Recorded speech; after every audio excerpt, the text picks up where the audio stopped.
Hi friends, welcome back to my channel Garrison. இன்னைக்கு நம்ம வீடியோல பார்க்க போற ரெசிபி ஒரு ட்ரெண்டிங்கான ரெசிபி. ஜப்பான் சிக்கன் எப்படி செய்யறதுன்னு தான் பார்க்க போறோம். இந்த வீடியோ ரொம்ப ட்ரெண்டிங்கா நம்ம YouTubeல போய்க்கிட்டு இருக்கு. சோ அதை எப்படி செய்யலாம்னு பார்க்கலாம் வாங்க. வீடியோக்குள்ள போறதுக்கு முன்னாடி நம்ம சேனலை சப்ஸ்கிரைப் பண்ணிக்கோங்க. கூடவே இருக்கிற பெல் ஐகானை கிளிக் பண்ணிக்கோங்க. வாங்க எப்படி செய்யறதுன்னு பார்க்கலாம். இந்த ரெசிபி செய்யறதுக்கு ஃபர்ஸ்ட் நான் ஒரு பவுல் எடுத்துக்கிறேன். 2 டேபிள் ஸ்பூன் கார்ன்ஃப்ளவர் ஆட்டா சேர்த்துக்கிறேன்.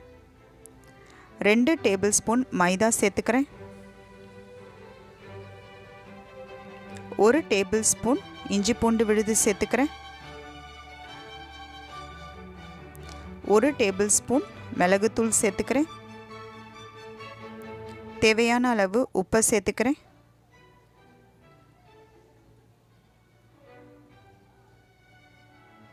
கொஞ்சமாக தண்ணியை சேர்த்து நல்லா திக்கான பதத்துக்கு மாவு நான் ரெடி பண்ணி வச்சுக்கிறேன். இந்த வீடியோவில் காமிக்கிற மாதிரி நல்லா பஜ்ஜி மாவு மாதிரி நல்லா திக்கான கன்சிஸ்டன்சிக்கு நான் ரெடி பண்ணி வச்சுக்கிறேன். ஸோ நான் ஏற்கனவே 1/4 கிலோ சிக்கனை வாங்கி க்ளீன் பண்ணி வாஷ் பண்ணி சின்ன சின்ன பீசஸாக கட் பண்ணி வச்சுருக்கேன். ஸோ அந்த சிக்கனோட பீசஸை இதில் சேர்த்து நல்லா திக்காக நான் மிக்ஸ் பண்ணி வச்சுக்கிறேன்.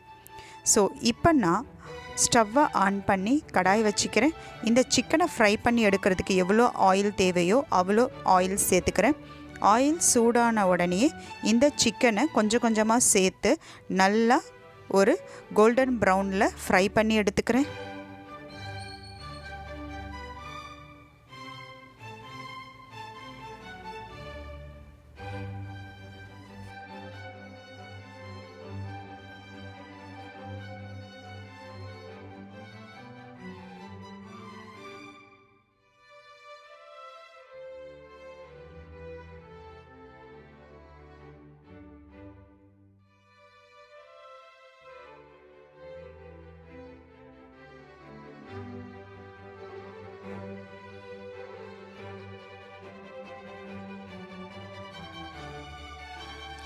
சிக்கன் நல்லா ஃப்ரை ஆன பிறகு நான் இங்கே சிக்கனை வேறு ஒரு பிளேட்டில் மாற்றிக்கிறேன்.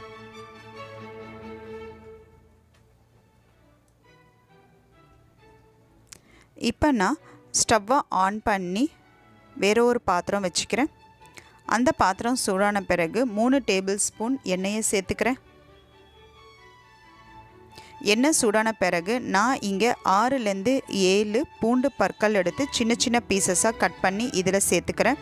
சேர்த்து நல்லா பொன்னிறமாக வறுத்துக்கிறேன். பொன்னிறமாக வறுப்பட்ட பிறகு 2 பச்சை மிளகாயை பாதியாக பிட்டு இதில் சேர்த்து அதையும் நல்லா வறுத்துக்கிறேன். 10 பாதாம் எடுத்து கொஞ்சமாக தண்ணியை சேர்த்து நான் நல்லா பேஸ்ட் பதத்துக்கு அரைச்சிக்கிறேன். அந்த பாதாமோட பேஸ்ட் நான் இதில் சேர்த்து நல்லா வதக்கிக்கிறேன். பாதாம் சேர்த்த பிறகு நான் இங்கே 2 கிளாஸ் ஃபுல்லாக காய்ச்சின பாலை சேர்த்துக்கிறேன். சேர்த்து நல்லா மிக்ஸ் பண்ணி விட்டுக்கிறேன். கொஞ்சமாக உப்பை சேர்த்துக்கிறேன். 1 டேபிள் ஸ்பூன் சர்க்கரையை சேர்த்துக்கிறேன். சேர்த்து நல்லா மிக்ஸ் பண்ணிக்கிறேன்.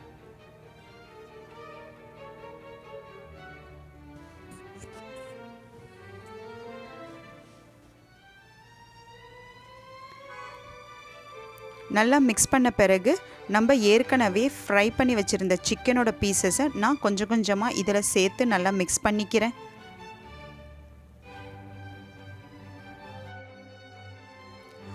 ஒரு 10 நிமிஷத்துக்கு பிளேட்டை போட்டு க்ளோஸ் பண்ணிவிட்டு நான் சிக்கனை நல்லா வேக வச்சு எடுத்துக்கிறேன். இப்போ பாருங்கள் 10 நிமிஷம் ஆயிடுச்சு.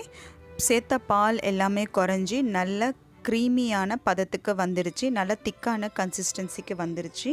ஸோ இதுதான் கரெக்டான பதம். ஸோ இந்த மாதிரி திக்கான கன்சிஸ்டன்சிக்கு வந்த உடனேயே நான் ஸ்டவ்வை ஆஃப் பண்ணிடுறேன். ஸோ அவ்வளோதாங்க, ஜப்பான் சிக்கன் ரெசிபி தயார்.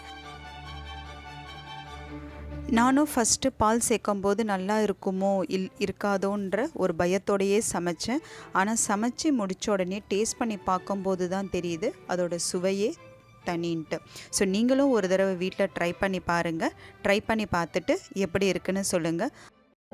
இந்த வீடியோவில் நான் பண்ண ரெசிபி உங்களுக்கு பிடிச்சிருந்துச்சுன்னா என்னுடைய சேனலை சப்ஸ்கிரைப் பண்ணுங்கள், லைக் பண்ணுங்கள், ஷேர் பண்ணுங்கள், கமெண்ட் செக்ஷனில் கமெண்ட் பண்ணுங்கள்.